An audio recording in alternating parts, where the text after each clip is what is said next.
आकाशवाणी प्रस्तुत करता है कार्यक्रम मतदाता जंक्शन।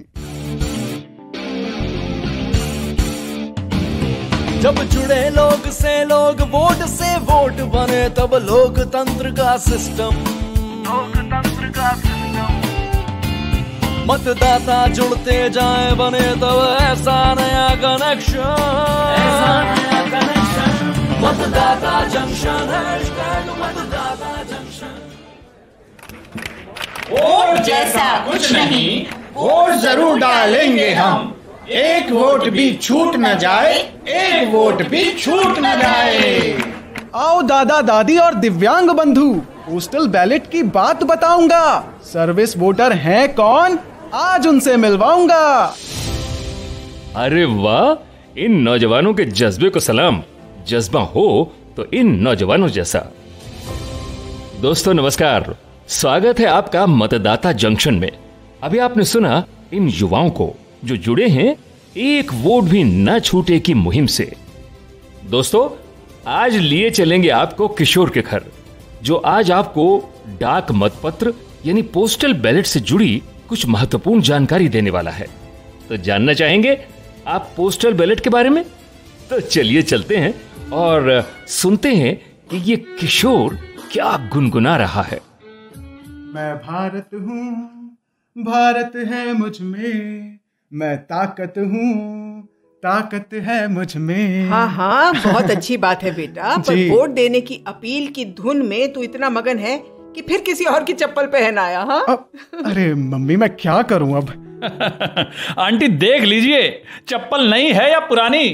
रवि मजाक छोड़, ये बता आज तूने कितने लोगों से कहा वोट देने जरूर जाएं, एक भी वोट छूट ना जाए। यार किशोर, तुझे पक्का ऐसा लगता है कि अगर हम रोज 10 लोगों से कहें कि वोट देने जरूर जाएं, तो पक्का एक भी वोट नहीं छूटेगा? हाँ यार, और अगर हर एक व्यक्ति एक दूसरे व्यक्ति को जागरूक करेगा तो इससे एक बहुत बड़ी चेन बन जाएगी। बात तो ठीक है तेरी। पर मेरा कजन दीपक आर्मी में है, तो चल मैं उसे फोन लगाता हूँ और कहता हूँ वोट देने जरूर आना। तू बॉर्डर पर है तो क्या हुआ, पर तू वोट देने जरूर आना यहाँ अपनी कॉन्स्टिट्यूएंसी में। अरे रवि, वो यहाँ क्यों आएगा है? वो वहीं डालेगा ना अपना वोट। अच्छा, ये सही है। उसकी कॉन्स्टिट्यूएंसी तो यहाँ है और वो वहां वोट डालेगा। ये कैसे होगा भाई? ये होगा ETPBS है?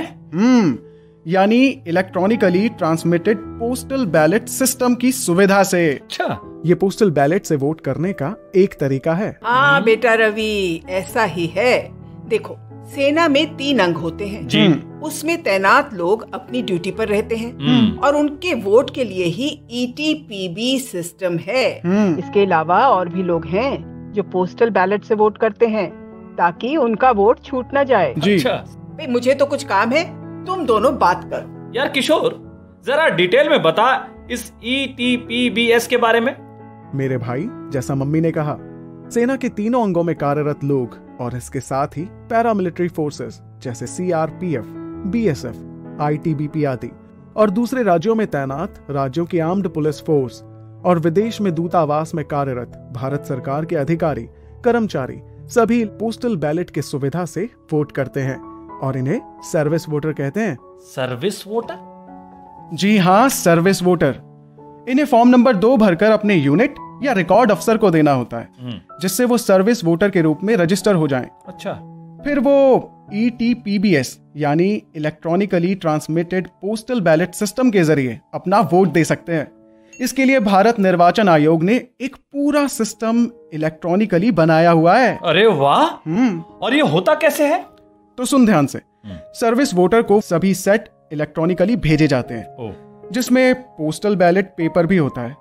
वो जिस भी कैंडिडेट को वोट देना चाहते हैं उस पर टिक कर देते हैं और एक अटेस्टेशन फॉर्म भर के साइन कर देते हैं, जिसे उनका कमांडिंग अफसर अटेस्ट करता है। फिर उसे लिफाफे में डालकर तुरंत रिटर्निंग ऑफिसर को भेज दिया जाता है। अच्छा जी, इस प्रकार मैन्युअली पोस्ट में लगने वाले समय से वो बच जाते हैं, क्योंकि एक एक वोट समय पर किया जाना और प्राप्त होना जरूरी होता है। क्या बात है यार, गर्व हो रहा है मुझे तो अपने देश की चुनावी प्रक्रिया पर। बात गर्व करने की है ही रवि। अभी तुझे और भी खुशी होगी जब पता चलेगा कि चुनाव के दिन एसेंशियल ड्यूटी पर रहने वाले लोग कैसे अपना वोट देते हैं और हमारे दिव्यांग बंधुओं और बुजुर्गों के लिए पोस्टल बैलेट की क्या फैसिलिटीज हैं। अच्छा जी बता तो जरा। सोच रहा हूँ आज यहीं डेरा जमा लूं और तेरी बातें सुनता रहूं। अरे नहीं, मुझे अपनी नौटंकी मंडली में जाना है, टाइम हो रहा है। तू भी चलना। अरे नहीं भाई नहीं। अरे चल, वहीं सारी जानकारी मिलेगी। दोस्तों, रवि को तो पता चल गया कि सर्विस वोटर वोट कैसे दे सकते हैं, लेकिन आपने सोचा है कि जो लोग इलेक्शन ड्यूटी पर होते हैं वो कब वोट देते होंगे? और एसेंशियल सर्विसेज में काम करने वाले, साथ ही जो दिव्यांगजन चलने फिरने में असमर्थ हैं और जो बुजुर्ग 80 साल से ऊपर हैं, क्या उनके लिए भी कोई अलग सुविधा है? जानने के लिए चलिए किशोर की नौटंकी मंडली में। लो जी भैया। क्या जी भैया? ये बात समझ ना आती है, हमको बहुत सताती है। एसेंशियल सर्विस में ड्यूटी देते डॉक्टर बस ट्रेनों के ड्राइवर भी कहाँ वोट दे पाते होंगे। उनके वोट भी तो रह जाते होंगे। बोलो बोलो, ज्ञान का पर्दा खोलो। ओए होए होए होए। अरे भाई, जो चुनावी ड्यूटी पर हैं जाते, वो वोट देने के लिए पोस्टल बैलेट की सुविधा है पाते। कैसे? नोडल ऑफिसर की देखरेख में अपने ट्रेनिंग पीरियड के दौरान ही अपना वोट दे हैं आते। अच्छा। और सुनो, एसेंशियल सर्विसेज वोटर्स के लिए पोलिंग सेंटर भी बनवाए हैं जाते। अच्छा, ये बात तो खूब बताई। पोस्टल बैलेट की सुविधा एसेंशियल सर्विस वालों ने है पाई। पर हमको ये तो बतलाओ, जो चलने फिरने में है असमर्थ दिव्यांग जन हमारे और 80 से ऊपर के हैं जो बुजुर्ग हमारे, वोट देने से कहीं छूट ना जाएं, इनके लिए क्या किए उपाय? चलो तुम्हें समझाते हैं। घर से ही पोस्टल बैलेट से वोट करने यानी होम वोटिंग फैसिलिटी ऑप्शन की बात बताते हैं। बताइए बताइए। अब जरा सब ध्यान से सुनना और नोट करना। 40% से अधिक दिव्यांगता वाले अपने बंधु और 80 बरस से ऊपर के हमारे बुजुर्ग होम वोटिंग की सुविधा को चुन सकते हैं। अच्छा। हाँ, ऐसे वोटर्स को फॉर्म 12D, जी हाँ, फॉर्म 12D भरकर अपने निर्वाचन क्षेत्र के रिटर्निंग ऑफिसर के पास आवेदन करना होता है। आपके एरिया के BLO यानी बूथ लेवल ऑफिसर घर आकर ये फॉर्म आपसे लेकर जाते हैं। फिर रिटर्निंग ऑफिसर से अप्रूव होने पर आपको होम वोटिंग विजिट की डेट बताई जाती है। भाई, ये सूचना SMS से भी दी जाती है। अच्छा। और फिर आपका वोट लेने चुनाव अधिकारी, सुरक्षा कर्मी, कैमरामैन और चुनाव में खड़े प्रत्याशियों के प्रतिनिधि आपके घर आते हैं। घर पर ही पोलिंग बूथ बनता है। पोस्टल बैलेट की सुविधा से सरल, सुगम, सुरक्षित, निष्पक्ष रूप से आप घर से ही वोटिंग कर पाते हैं। और हाँ, इसका इस्तेमाल करने वाले मतदाता मतदान केंद्र पर वोट नहीं डाल सकते हैं और इस तरह ये चुनाव के पर्व को मनाते हैं। वाह भाई वाह, क्या बात बताई। दिव्यांग बंधु और बुजुर्ग हमारे सब सुन लो भाई। सुन लो भाई। पोस्टल बैलेट के लिए पात्रता को जानो और इसका लाभ भी उठा लो। सक्षम ऐप भी है साथी, इसे जल्दी डाउनलोड करो और चुनावी प्रक्रिया से जुड़ो। सुविधाएं दी जाएं जब इतनी सारी, तब कैसी ना होगी चुनाव में सबकी भागीदारी।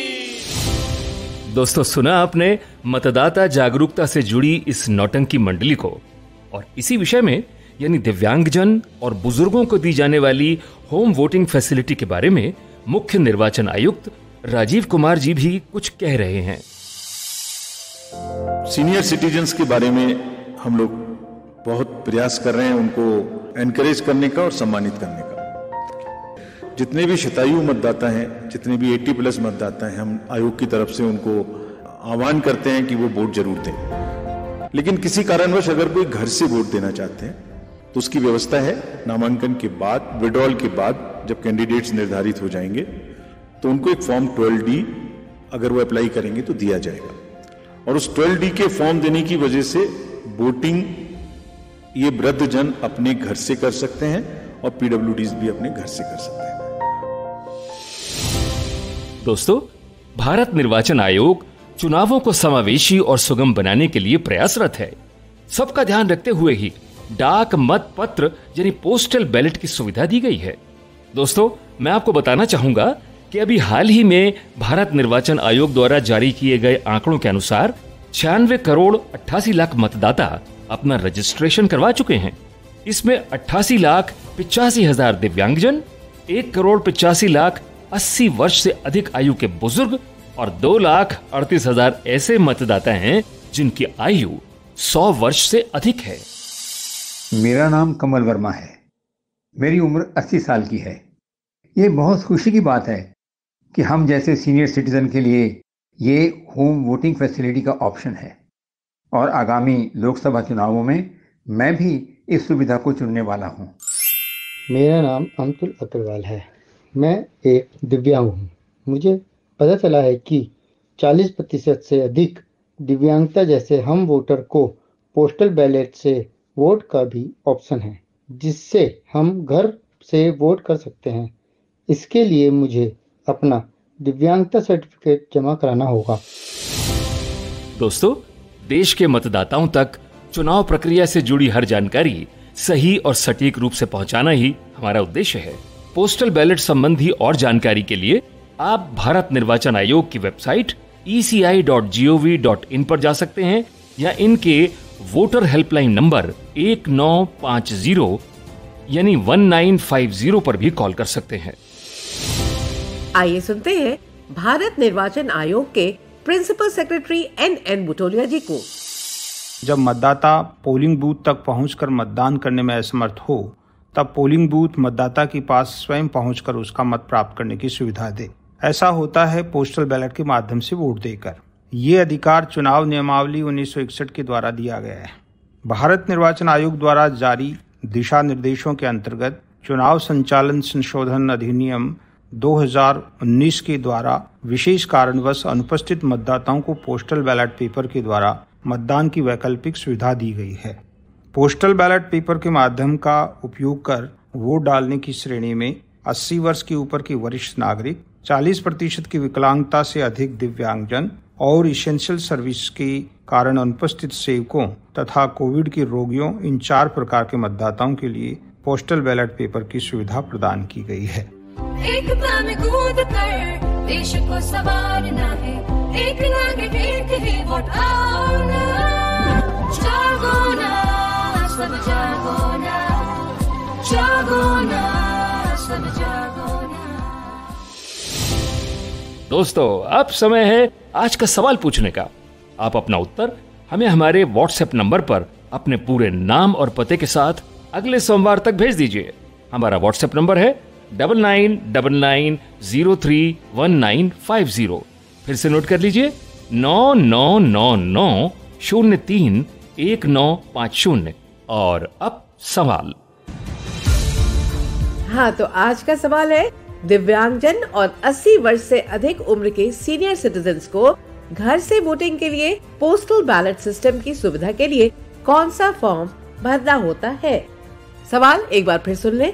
दिव्यांगजन और 80 वर्ष से अधिक उम्र के सीनियर सिटीजन्स को घर से वोटिंग के लिए पोस्टल बैलेट सिस्टम की सुविधा के लिए कौन सा फॉर्म भरना होता है? भारत निर्वाचन आयोग की ओर से विजेता को प्रमाण पत्र और पुरस्कार उनके दिए गए पते पर प्रेषित किया जाएगा।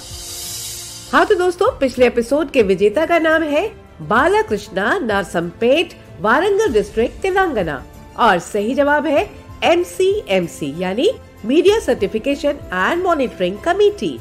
आपको बहुत बहुत बधाई। दोस्तों, अब दीजिए इजाजत। मिलेंगे आपसे इसी दिन इसी समय एक और विषय के साथ। तब तक के लिए नमस्कार। मतदाता जंक्शन, मतदाता जंक्शन। अभी आप सुन रहे थे कार्यक्रम मतदाता जंक्शन। अगले सप्ताह इसी दिन इसी समय मिलेंगे। तब तक जुड़े रहिए आकाशवाणी के साथ।